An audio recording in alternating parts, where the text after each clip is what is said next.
नमस्कार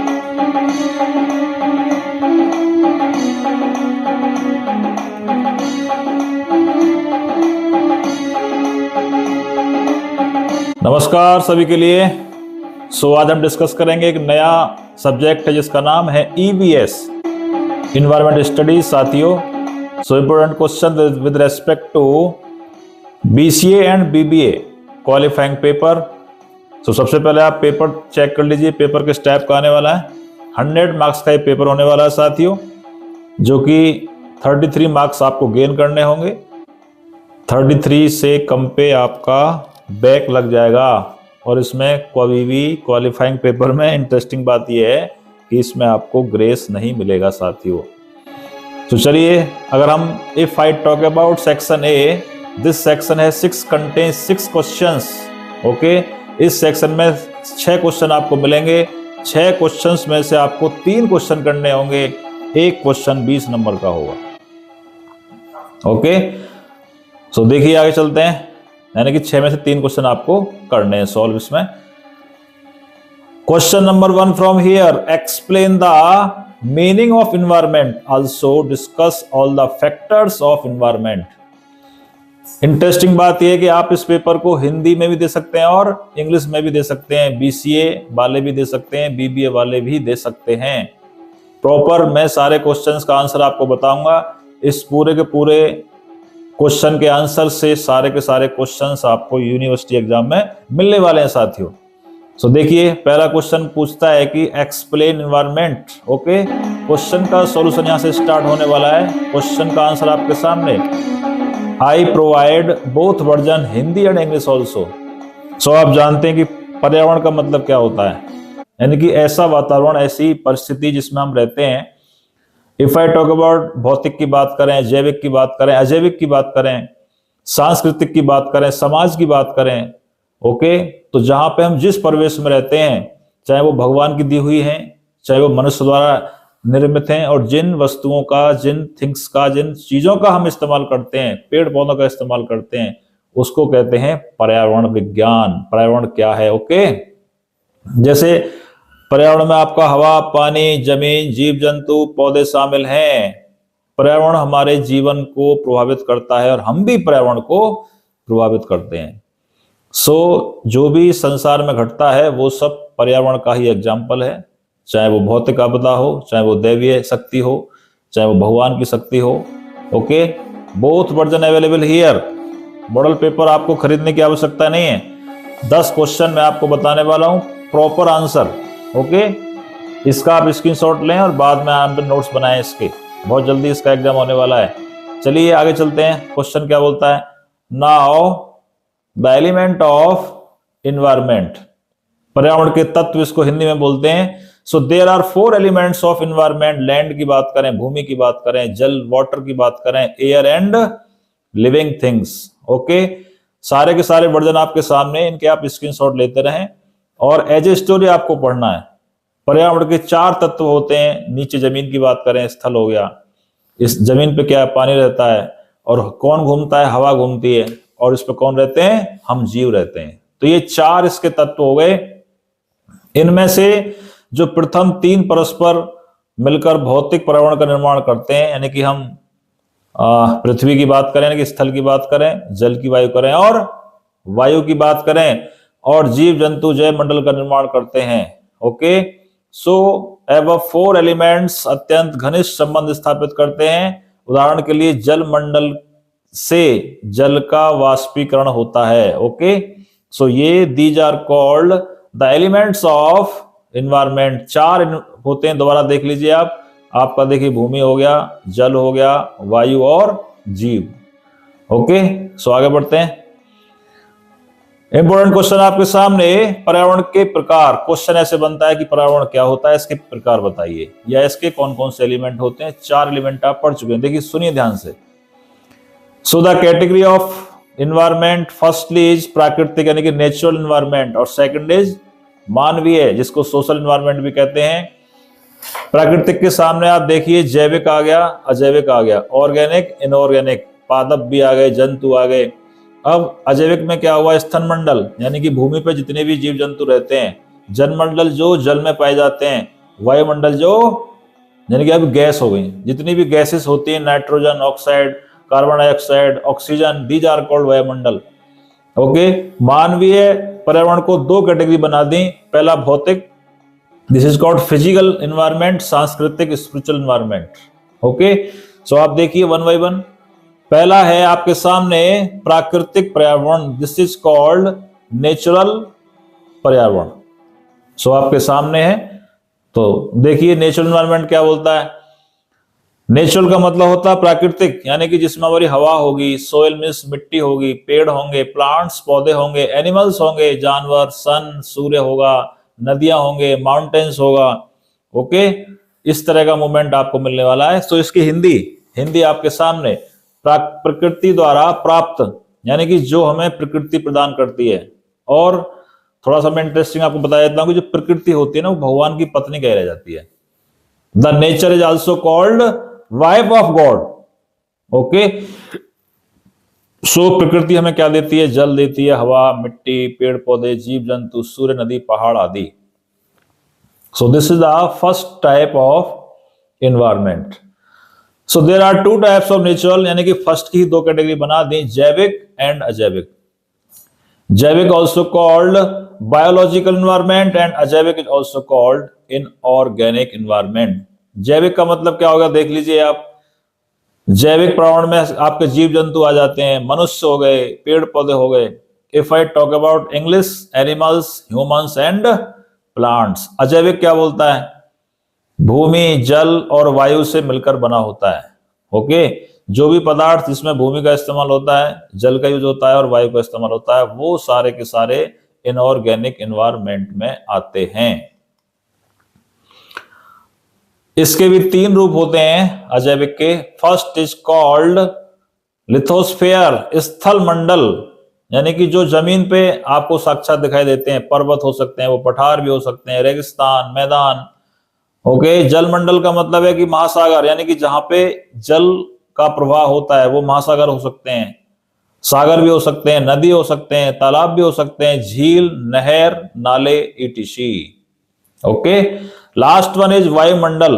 वायुमंडल का मतलब होता है कि आपका एटमॉस्फेयर में ऑक्सीजन भी हो सकती है, नाइट्रोजन भी हो सकती है, carbon dioxide and argon, ETC. So ये किसके टाइप चल रहे हैं आपके? प्रकृति पर्यावरण, यानी कि पहला था प्रकृति और दूसरा था आपका, ओके, उसके ये अंदर चल रहे हैं type. So first one is finish. Second आपके सामने मानवीय पर्यावरण। ओके, सो ह्यूमन एनवायरनमेंट का मतलब क्या है? Houses.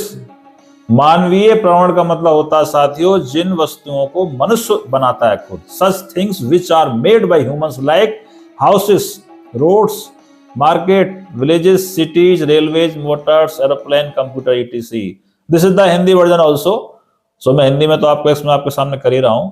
Okay, this is called मानवीय, यानी कि ह्यूमन एनवायरनमेंट। इसकी भी दो कैटेगरी बना दी है, मैं आपको रजिस्ट्री बता देता हूं। The first category is physical environment and second category is spiritual environment. Physical environment में आपकी बॉडी से रिलेटेड आएगा, जो भी आप काम करते हैं, आप जॉब करते हैं, ओके, आप गृहस्थ में भी जाते हैं, यानी कि शादी भी करते हैं, और उसके बाद आगे भी अपना प्रक्रिया को करते हैं, जो बच्चे भी आपसे पैदा होते हैं। स्पिरिचुअल में क्या होता है? उसमें हम जो भगवान द्वारा जो बनाई गई हैं, जैसे आपका मन को कैसे कंट्रोल करना, योग करना है, साधना करनी है ना, ध्यान, समाधि, धारणा, these are all things in किसमें आएंगे? स्पिरिचुअल एनवायरनमेंट में। चलिए, क्वेश्चन नंबर 1 यहाँ पे समाप्त हो चुका है। क्वेश्चन नंबर 2 आपके सामने, what do you mean by minerals? Okay, खनिज संसाधनों में आप क्या समझते हैं? कोयला और पेट्रोल के महत्व को बताइए। खनिज का मतलब होता है जो प्रकृति द्वारा हमें दिए जाते हैं, वो आपके ऑयल भी हो सकते हैं, ओके, कोयला हो सकता है वो आपका। देखिए खनिज संसाधन क्या होता है। So mineral resource is the concentration or presence of solid materials of economic importance in or upon the earth's crust। Okay, so आपके पृथ्वी की पपड़ी या उसके ऊपर आर्थिक महत्व की ठोस सामग्री का ऐसा संकेंद्रण या उपस्थित होता है जो ऐसे रूप, श्रेणी या गुणवत्ता और मात्रा में मौजूद हो। ओके, सो खनिज संसाधन आपके जितने भी ऑयल्स हो गए, कोयला हो गया, जितनी भी खान होती हैं, आपके सोने हो गए, चांदी हो गए, ये सारे के सारे मिनरल्स आते हैं। ठीक है, चलिए आगे चलते हैं, क्या बोलता है। लोहा, एग्जाम्पल आपके सामने, लोहा, अभ्रक, कोयला, बॉक्साइट, नमक, जस्ता, चूना पत्थर, सोना, हीरा, कार्टेज, हाँ सारे, चांदी हो गया आपका, तांबा हो गया, पीतल हो गया, यानी कि जो सारे आपने रिसोर्सेस आपके निकलते हैं खानों से, दीज आर कॉल्ड खनिज संसाधन, मिनरल्स रिसोर्सेस। ओके, इनका जो ये खान निकलती है उनसे, उन खानों से हम डिफरेंट डिफरेंट स्टील का निर्माण करते हैं, स्टील बनाते हैं ना, सो उस तरह से इनका हम यूज करके बहुत सारे आइटम बनाते हैं। These are called minerals resources. आगे चलते हैं, कोयले का महत्व क्या है आपके सामने। Importance of coal, coal is a solid organic substance which is used as fuel.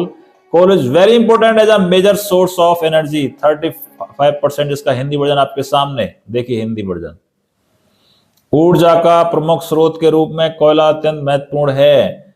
कुल प्रयुक्त ऊर्जा का 35 to 40% भाग कोयले से प्राप्त होता है। कोयले से अन्य दहनशील और उपयोगी पदार्थ भी प्राप्त किए जाते हैं। If I talk about ईंट also, जितनी भी ईंटें बनती हैं वो कोयले से बनती थी, करंट में भी बनती हैं, और अब तो आज की डेट में जो लेटा से तुरी निकलती है उसका भी यूज करने लगे हैं, बट कोयला का बहुत ज्यादा यूज होता है आज भी। सो आपके सामने, कोयले से पहले ट्रेन भी चलती थी, आपके ध्यान में आता होगा, अब तो मैक्सिमम लाइट से चलती हैं, बिजली से, उसके बाद डीजल से चली थी, पहले कोयले से, फिर पहले भाप से चली थी, फिर कोयले से, then diesel, then this. Okay, but talk about only कोयला आपके सामने। आगे देखिए क्या होता है। नेक्स्ट क्वेश्चन का आंसर, पेट्रोलियम का महत्व क्या है। बड़ा सिंपल है जी, बाइक आपको चलाना है, आपको कार चलानी है, जितने भी पेट्रोल का यूज आप करते हैं, if I talk about diesel की बात करें, चाहे वो इंजन की बात करें, ट्रैक्टर्स की बात करें, ट्रक की बात करें, बस की बात करें, सारे के सारे आपके पेट्रोलियम पृथ्वी की सतह के नीचे पाए जाने वाला एक प्राकृतिक तरल पदार्थ होता है। ईंधन के रूप में आपको ये सारे के सारे यूज किए जाते हैं। Both version available here. Okay, so ये क्वेश्चन का आंसर आपके सामने हो चुका है। Question number 3, what is water pollution, discuss the causes and types of water pollution. देखिए क्वेश्चन ऐसे आने वाले हैं, इनमें से क्वेश्चन आएंगे 100%, 10 से 12 क्वेश्चन है, इनमें इन सबको एज स्टोरी आप पढ़ लीजिए, काम आपका ओके हो जाएगा। जल प्रदूषण क्या है। ओके, आप समझते हैं कि कारखानों से सबसे ज्यादा जल दूषित होता है। ओके, आपके सामने, सो वाटर पॉल्यूशन तब होता है जब हानिकारक पदार्थ, अक्सर रसायन या सूक्ष्म जीव, किसी जलधारा, कहीं पे नदी है, कहीं पे झील है, कहीं पे महासागर है, जल भृत है, ओके, अन्य जल निकाय को दूषित कर देते हैं, जिससे जल की गुणवत्ता दिन पे दिन खराब होती जा रही है। मनुष्यों की बात करें तो सबसे ज्यादा जो गंदगी अगर फैलाता है तो मनुष्य के माध्यम से ही फैलती है। नालों की बात करें, नाले का पानी कहीं ना कहीं आके अच्छे पानी में मिलता है, और आज की डेट में लगभग सभी जगह पानी खराब हो चुका है, उसके कारण हम ही हैं। जल प्रदूषण की यह व्यापक समस्या हमारे स्वास्थ्य को खतरे में डाल रही है। ओके, तो इसके लिए क्या कर सकते हैं वो डिस्कस नहीं कर रहे हैं, अभी हम केवल चर्चा कर रहे हैं कि वाटर पॉल्यूशन कैसे कैसे फैलता है और क्या होता है। बोथ वर्जन अवेलेबल हियर, इसको आप स्क्रीन को पॉज करें, स्क्रीनशॉट भी ले सकते हैं, और मैं चाहूंगा कि आप रफ पे नोट्स बनाएं, बाकायदा हेडिंग्स इसकी नोट करें। ओके, आगे बढ़ते हैं। जल यानी कि वाटर पॉल्यूशन के टाइप्स ऑफ वाटर पॉल्यूशन आपके सामने, surface water pollution, ground water pollution, suspended matter pollution, microbial pollution and chemical. So next is Hindi version available here. सतही हो गया, भूजल, भूमि से जो जल निकलता है उसका किस तरह से हम दूषित करते हैं उसको हम सब जानते हैं। निलंबित पदार्थ पॉल्यूशन का मतलब होता है जो पानी डेड हो जाता है, खराब हो जाता है, उसमें पॉल्यूशन दिन पे दिन बढ़ता रहता है, तो उसको कैसे प्योरीफाई करना है उसके लिए हम डिस्कस आगे करने वाले हैं। माइक्रो पॉल्यूशन, माइक्रोबायल पॉल्यूशन आपके सामने। केमिकल की बात करें, इतना भी रसायन की दुनिया में, केमिस्ट्री की दुनिया में जो पॉल्यूशन जल के साथ होता है हम समझते हैं। ओके, तो ऐसा प्रयास करें जहां भी जल निकलता है उसका एक गड्ढा अपने घर में ही इस तरह का एक, उसको वाटर हार्वेस्टिंग कहते हैं, और उसका पानी धीरे धीरे नीचे ही जाना चाहिए, कहीं बहना नहीं चाहिए। सो उसका क्वेश्चन अलग है। सो दिस क्वेश्चन यहाँ पे है वाटर पोल्यूशन क्या है और वाटर पोल्यूशन के प्रकार लिखिए। दोस्तों आपके सामने इनके बारे में स्वतः ही आपको बड़ा चढ़ा के लिख लेना है। इसका डायग्राम बना सकते हैं आप। क्वेश्चन नंबर नेक्स्ट का भी, जल प्रदूषण के कारण क्या है जी? What will be factor over here, इसके फैक्टर्स कौन कौन से हैं, इसके कारण कॉजेज कौन कौन से हैं जिसकी वजह से स्वैग हो गया आपका, इंडस्ट्रियल वेस्टेज हो गया, वेस्ट करता, डंपिंग ऑफ सॉलिड वेस्ट हो गया, रेडियो केटिव आपका यानी कि सीवेज। आप देखते हैं शहरों में सबसे ज्यादा सीवेज होते हैं, गांव में तो नहीं है, वहां पे सारा का सारा पानी चलता रहता है। अभी जो एक घटना घटी थी दिल्ली में, आप सबके ध्यान में है, जिसमें 3 से 4 बच्चे एक्सपायर हुए थे, वो सीवेज की ही घटना थी।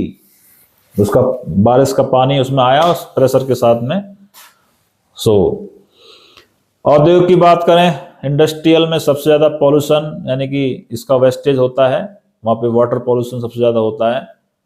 और ठोस सॉलिड की बात करें, ये सारे के सारे रेडियोधर्मी, ये सारे के सारे आपके सामने हैं, इसके कारण इसके फैक्टर्स हैं। Okay, so what is water pollution, factors और टाइप्स आपके सामने इस क्वेश्चन का आंसर आ चुका है। आगे बढ़ने से पहले जिन्होंने इसको सब्सक्राइब नहीं किया है, चैनल को प्लीज सब्सक्राइब करें और कमेंट करें। आगे चलते हैं। Question number 4, what is acid rain, अम्लीय वर्षा क्या होती है, इसके कारण बताइए, प्रभावों की विवेचना कीजिए।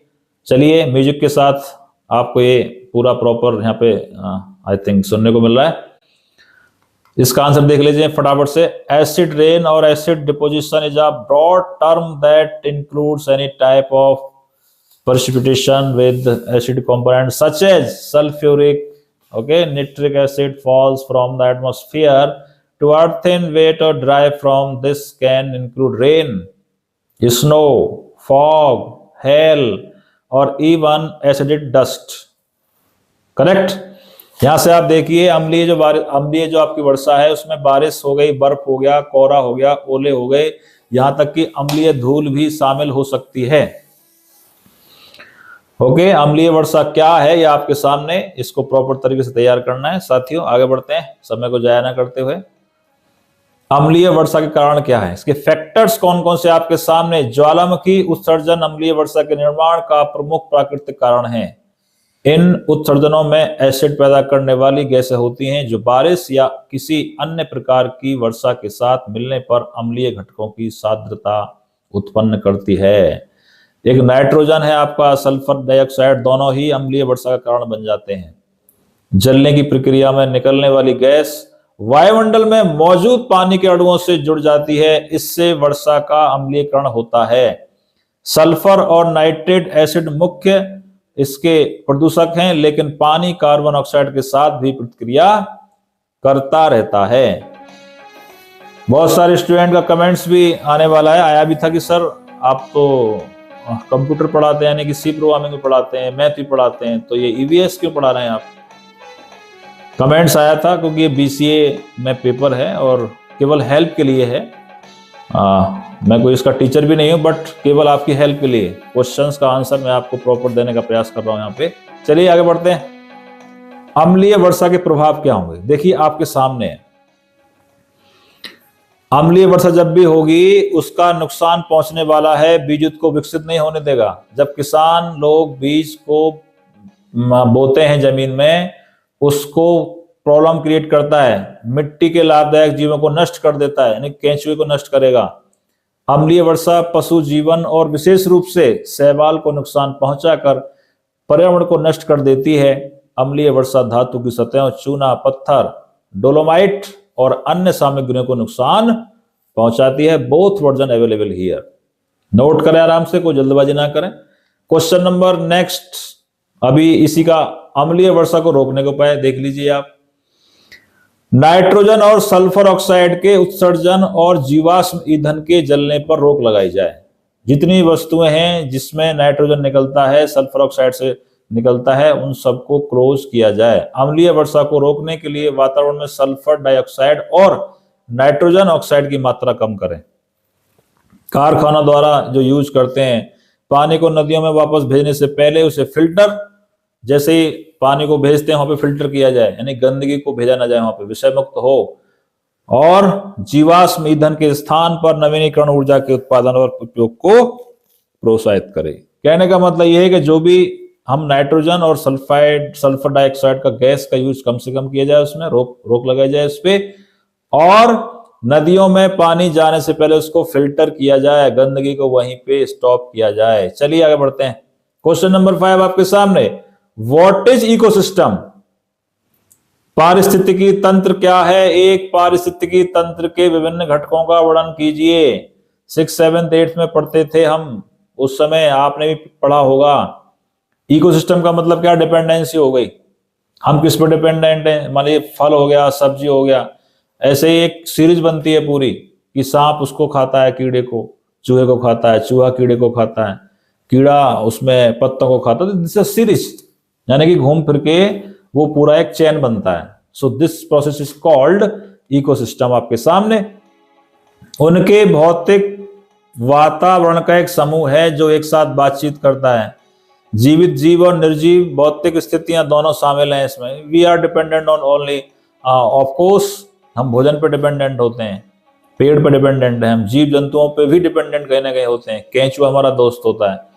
ओके, दोनों के दोनों क्या है? अभिभाज्य हैं, कभी भाज्य नहीं हो सकते, लेकिन अंतर संबंधित है। जीवन, जीवित और भौतिक घटक पोषण चक्र और ऊर्जा प्रवाह के माध्यम से एक साथ जुड़े हुए हैं।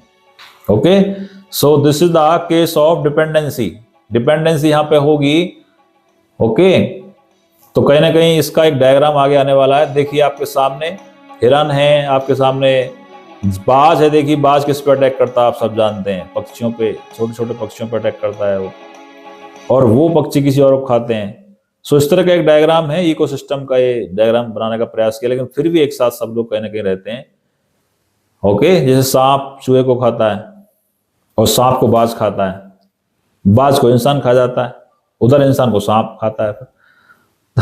तो एक दूसरे का चेन बनी हुई है। This is called ecosystem. Component of ecosystem, yes, आपके सामने। So there are two types of ecosystem. First is abiotic factor, second is biotic factors. The Hindi version is अजैविक कारक बोलते हैं इसको। सो लाइट हो गया आपका, लाइट मतलब समझ रहे ना, बिजली हो गया, टेम्परेचर तापमान हो गया, वाटर पानी हो गया, एयर आपकी हवा हो गई, सोइल आपकी मिट्टी हो गई, रॉक्स माने चट्टान हो गई, जो टिपिकल लगे हैं, मैंने हिंदी लिख दी उनके आगे, रेनफॉल वर्षा हो गई। सो सेकंड टाइप आता है इसका बायोटिक फैक्टर्स, जैविक में यानी कि जिनमें जान होती है, इसमें सोल होती है। ओके, प्लांट्स हो गए आपके, माइक्रो ऑर्गेनिज्म हो गए यानी एनिमल्स, यस, ये सारे के सारे जैविक हो गए। इधर अजैविक आपके सामने। Explore by Pushpendra. चलिए फिर चलते हैं, आगे बढ़ते हैं। इसका डायग्राम का आप स्क्रीनशॉट आई थिंक आपने ले लिया होगा।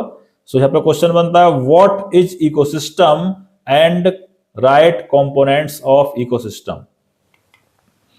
Question number next, what do you mean by the natural resources, यानी कि प्राकृतिक संसाधन से आप क्या समझते हैं। क्वेश्चन का आंसर आपके सामने।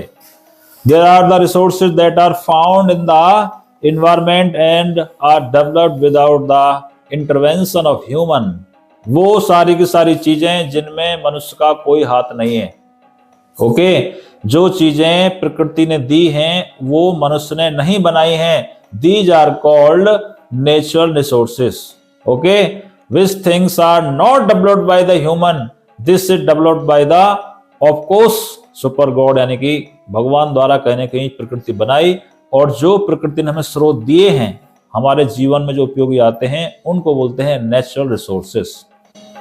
ओके, सो लाइक हवा, धूप, पानी, मिट्टी, पत्थर, पौधे, जानवर एंड जीवाश्म, ये सारे के सारे होते हैं natural resources. Okay, section number B start from here. There are 3 questions. 3 question में से आपको 2 क्वेश्चन करने होंगे साथियों, और एक क्वेश्चन 10 नंबर का होगा। 60 नंबर का सेक्शन ए हो गया, 20 नंबर का सेक्शन बी हो गया, यानी कि 80 नंबर का यहां तक आपका कवर होने जा रहा है। केवल 2 क्वेश्चन के आंसर आपको देने हैं। क्वेश्चन नंबर 7 आपके सामने, तापीय पॉल्यूशन क्या है, मानव जीवन पर इसके क्या प्रभाव पड़ने वाले हैं। देखिए इसका आंसर, पानी की गुणवत्ता का नुकसान है जो आसपास के पानी के तापमान को बदल देता है। बिजली और औद्योगिक फर्मों द्वारा शीतल तक के रूप में पानी का उपयोग थर्मल पॉल्यूशन का एक सामान्य स्रोत है। एक तालाब, एक धारा, एक झील, यहाँ तक कि एक महासागर का उपयोग जल निकाय के रूप में किया जा सकता है। Okay, both version available here. So आगे पढ़ते हैं, फटाफट से नोट करिए, इसको स्क्रीनशॉट लेते रहिए, बाद में आराम से नोट्स बनाइए इसके आप। तापीय प्रदूषण के मानव जीवन पर क्या इफेक्ट पड़ेगा भाई साहब?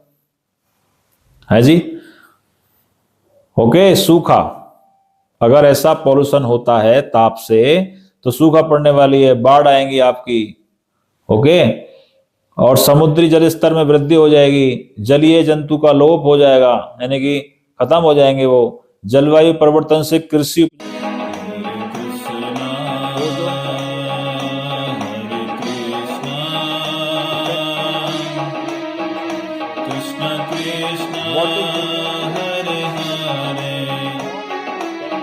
ओजोन परत क्या है, इसके अवसाद के कारण लिखिए। देखिए, ओजोन परत आप सब समझते हैं, समताप मंडल में उच्च ओजोन सांद्रता का एक क्षेत्र है जो पृथ्वी की सतह से 15 से 35 किलोमीटर ऊपर है। सोचिए कितना ऊपर है, बताइए। ओजोन परत एक अदृश्य ढाल के रूप में कार्य करती है और हमें सूर्य से हानिकारक परावैंगनी यूवी विकिरण से बचाती है। इसका आंसर आपके सामने है। ओजोन परत एक परत है जो कि पृथ्वी की सतह से 15 से 35 किलोमीटर ऊपर है। ओके, जो सूर्य की किरणें से कहीं ना कहीं हमें वो रक्षा करती है। So the importance of ozone layer, यह सूर्य से आने वाली हानिकारक किरणों से पृथ्वी की रक्षा करती है, पहला हो गया। दूसरा आपके सामने, यह पृथ्वी के तापमान को मध्यम रखने में मदद करता है। तीसरा आपके सामने, यह सूर्य की हानिकारक किरणों को परावर्तित करती है जो जीवित जीवों के जीवन को पृथ्वी पर उपयुक्त बनाती है। देखिए, 3 काम हो गए इसके। पहला काम है जो यूवी किरणें आती हैं उसकी रक्षा करना। दूसरा काम है इसका तापमान को कंट्रोल करना, अदरवाइज नहीं जी पाएगा इंसान, यहाँ पे जीव जंतु सारे मारे जाएंगे। और तीसरा पॉइंट आपके सामने है, किरणों को परावर्तित करती है, यानी कि ऐसा जीवन बनता है उसकी वजह से। So you are also called the ozone layer ढाल। दिस इज अ ढाल, ढाल का काम करती है, इन सारे आयामों को रोक के नई विधा का डेवलप करती है। क्वेश्चन नंबर नेक्स्ट आपके सामने, वीडियो लॉन्ग हो चुकी है बट फिर भी, what do you mean by rain water harvesting? आज की डेट में अगर हम बात करें, कॉलेज की बात करें, कंपनी की बात करें, बहुत बहुत बड़े फ्लैट्स की बात करें, अपार्टमेंट्स की बात करें, बैंक की बात करें, सभी जगह वाटर हार्वेस्टिंग का निर्माण किया जा रहा है। सरकार भी इस पर बहुत ज्यादा ध्यान दे रही है, यानी कि जो हमारा जल, चाहे बारिश के पानी की बात करें, शौच के पानी की बात करें, वॉशरूम के पानी की बात करें, वो कलेक्ट कैसे करना है। This is process is called rain water harvesting. Rain के साथ मैंने आपको जो घरेलू जल का हम यूज करते हैं उसका भी हम रिसाइकिल कैसे कर सकते हैं। ओके, क्वेश्चन का आंसर आपके सामने, बारिश का संग्रह है, भंडारण है।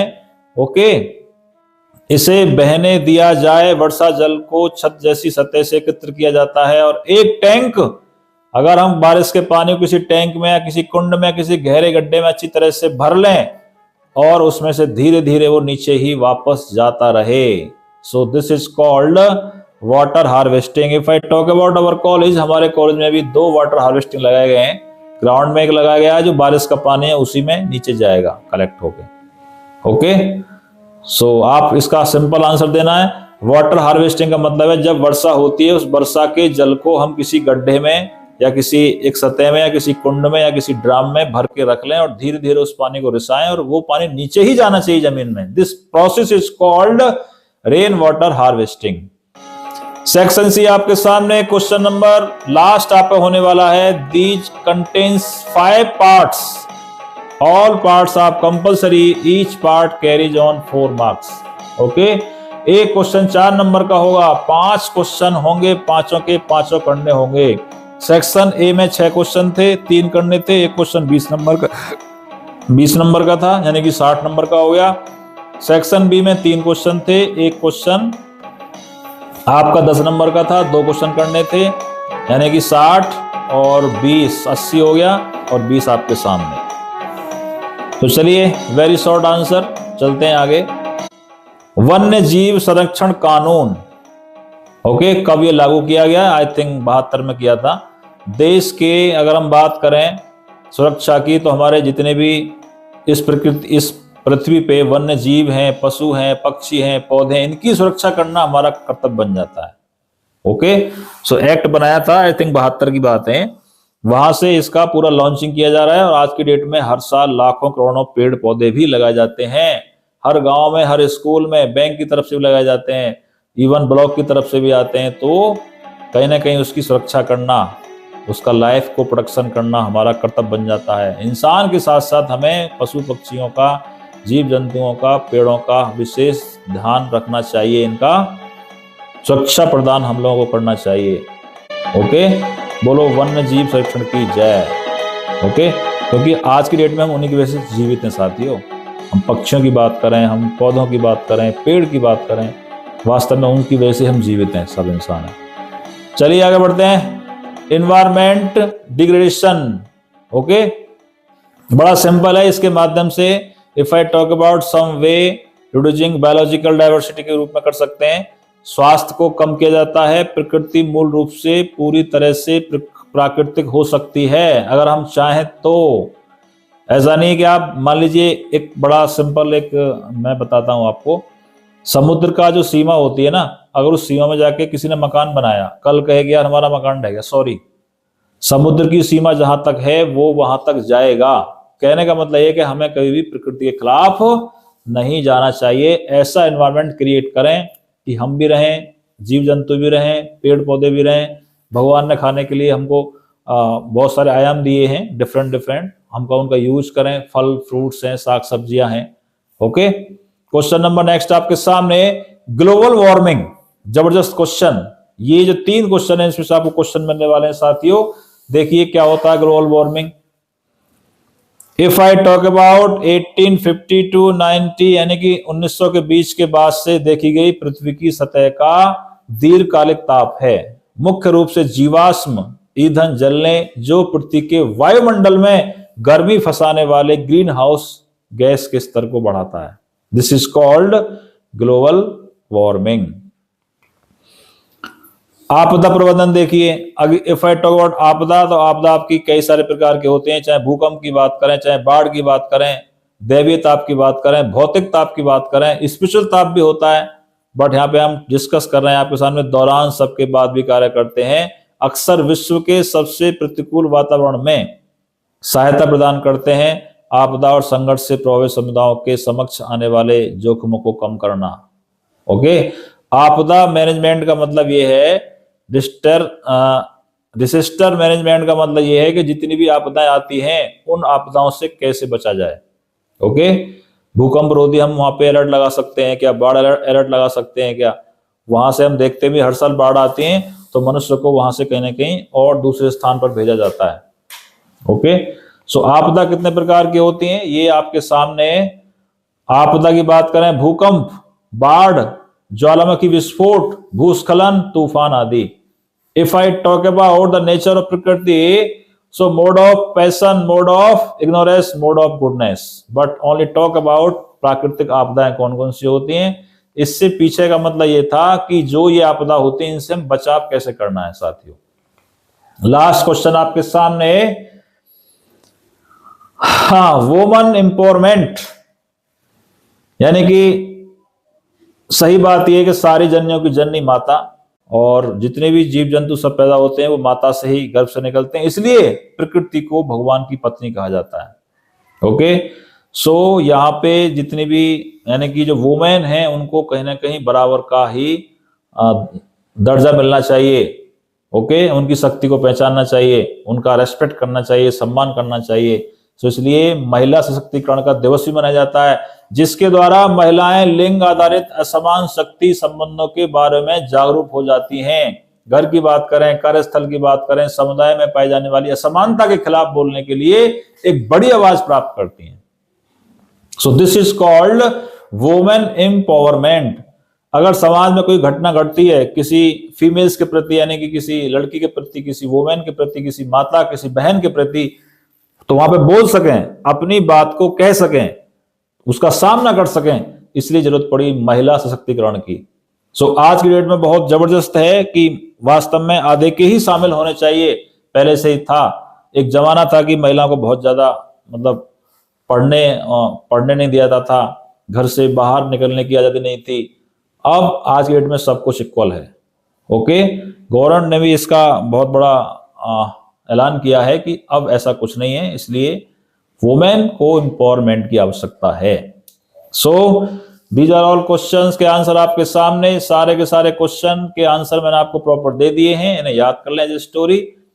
एक आगे 5 टाइप्स ऑफ वुमन एम्पावरमेंट, सामाजिक की बात करें यानी कि समाज में जाकर के उसका मतलब सामना कर सके, वहां अपनी बात को रख सके। शिक्षा की बात करें, चाहे आर्थिक की बात करें, इवन पॉलिटिक्स की बात करें, राजनीति की बात करें और मनोवैज्ञानिक की बात करें, इन सब क्षेत्रों में बढ़ चढ़ के भाग आज की डेट में महिलाएं लेती हैं।